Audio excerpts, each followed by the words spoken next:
Julian, how are you? Good. How you doing, brother? I'm good, man. You are 16 days out. Yes, sir. How you feeling? I'm feeling fantastic. The weight's good. You know, my training session's been great. The camp's been good, injury-free, and you know, pretty uneventful in the sense of injuries or just anything holding me back. You're doing sparring today. What are you looking to work on? You know, just mostly for me, it's just range. You know, obviously Hakeem is a kickboxer, but I'm long and I'm lanky. I'm 6'1". He's like 5'8", so I'm gonna have some range on him, and I just gotta control that range and you know, do as they say, not as I do, because I like to scrap and I like to fight like a shorter fighter. But if I can keep the range with him, I think I can have the advantage. Before we talk about that big fight, man, I want to go back to your last one, Stephen Peterson. Yes, sir. It's been like 6 months ago. Yeah. Firstly, you've had 6 months to reflect on it. How do you feel about that fight? Oh man, it worked out. You know, it worked out perfectly. You know, hindsight is 20/20, and so after the fight, it was like, you know, I was like, man, I wish I would have got a finish on him, but I think it was just such a great fight that it lasted so long, because you know, it really just showed, you know, me and him both digging deep and just really trying to you know, be a bit more smart about trying to win the fight. And I think the last two takedowns in the last round was what, you know, solidified it for me. You got an extra $50K for that. Did you do anything fun?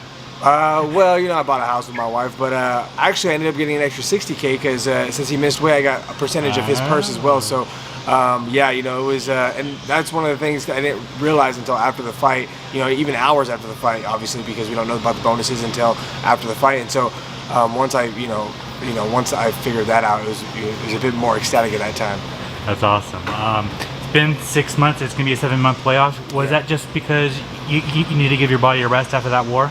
Oh, not necessarily. I just, you know, it was the first time I was able to, like, just relax. You know, I've been in Vegas for about 5 years and kind of been redlining the whole time. Like, just been training my ass off, and even in and out of camps. You know, I always kind of stay pretty active in the gym, even in between fights. And so, for me, it was a time just to be able to, like, really, you know, decompress and not have a fight on my mind. And so, but I think it's worked out great because Hakeem fought, his last fight was on the same card. So, it kind of gave us both a little bit of a break, but, and now we're both here fighting each other.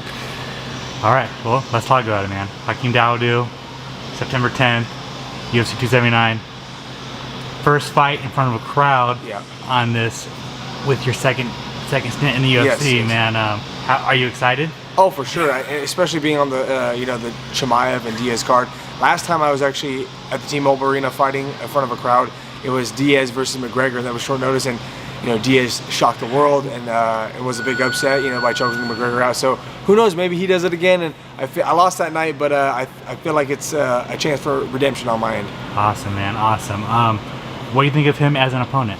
I think he brings a lot of you know, good you know, standard kickboxing. I'm a bit unusual and awkward and long, like I said, and my cardio is pretty good. So that's something I'm wanting to use to my advantage. So I feel like if I just really mix it up and you know, make it dirty. You know, he's a clean striker, so if I can make it dirty, maybe that'll frustrate him. After every fight he's had so far, he cries for a striker, someone to come forward. Yeah, he got it right. Yeah, for sure. I mean, I'm not necessarily a striker. We all do an MMA, and I'm sure he grapples, he wrestles, I'm sure, every day, just like we do. But he has a willing participant to stand and bang with him. I think one of the dangerous things about me as well for him is that I have the willingness to get knocked out to knock him out. So some people don't have that willingness, but me, you know, I'm always willing just to mix it up and leave it all out there. He was in the top 15 for a little bit. Like, do you feel like the winner of this fight has a chance to jump in those rankings? Oh, for sure. I mean, I don't really think about those things until after the fight because, you know, you got to get through this fight first. But yeah, you know, he's hovering around, you know, in between 15 and 20, and I think a win over him, you know, 3 in a row would kind of solidify me a bit, you know, a bit higher up in the rankings. So, and maybe, you know, I could, you know, fall into that top 15, and that'd be great. But you know, first things first, I got to beat Hakeem. At the end of the day, how do you get your hand raised? Man, I wanna pressure him, and I wanna break him throughout the fight and get a TKO or a submission in the 3rd round. Awesome. Last couple things. You mentioned it, Diaz versus Chimaev. I just wanted your thoughts on that fight. I mean, I think everybody thinks that Chimaev's supposed to win. but they're probably rooting for Diaz just because it makes it interesting, right? You know, it's the what if. I mean, if Chimaev goes out there and wins the fight, everybody's expecting that. But I think a lot of people are rooting for Diaz, just because it would be such a crazy upset if Diaz went out there and won. This run you've been on, man, you've quickly become a fan favorite, and I guess just do you feel like you're finally getting the respect you deserve on this last run? Yeah, for sure. I mean, it's a bit disheartening when you lose 3 in a row in the UFC and get cut for the second time. And I did everything. I did the Contenders. I did the Ultimate Fighter. I've been in and out of the UFC so many times, but I've never really been able to showcase what I can do, amongst a handful of opponents. But I think my last 5 fights, even losing the choice, whatever, in the sense of the grand scheme of it all, and just being able to show against the type of opponents what I can do has just been fulfilling on my end, for my career and just for my self-esteem. What's changed? Nothing's really changed. I've just been, just working hard. I've just been able to really put it together. I think it's just, I think honestly, losing, the first couple of stints in the UFC, I think it was more of opponents, and then also I took, some of it short notice. I fought Devontae Smith up a weight class.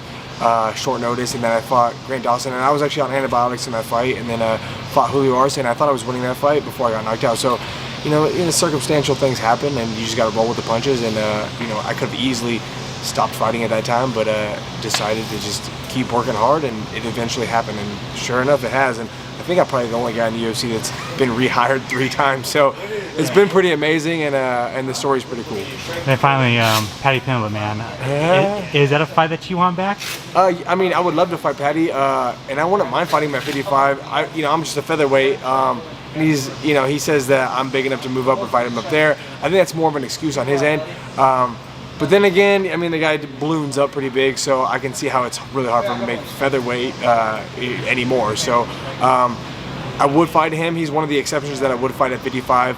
But yeah, I want to say at featherweight as much as I possibly can, but he's one of those exceptions, and I would fight him at 55. Awesome, man. Julian, thank you so much for your time, man. I really appreciate it. If you want to plug your social media, plug any sponsors you might have, you want to thank anybody, the floor is yours. Yeah, I mean, obviously, if you want to reach out to me, Julian_Erosa on Instagram, and that's the best way to reach out to me. I'm not very active on my social media, and my wife gets on me about that, but I want to thank all my friends, all my family, and all the fans of MMA, even the fans of Hakeem, because without them, that kind of makes it a little bit more dull. So like they're fans of MMA, so they're fans of me as well. So thanks to all of them, but also thanks to my management, Jason House at Iridium Sports Agency, because they do so much for me, and if it wasn't for them, I probably wouldn't be here. Make sure to subscribe to the LowKick MMA YouTube channel for all the latest news, event previews, and interviews with some of the biggest stars in MMA.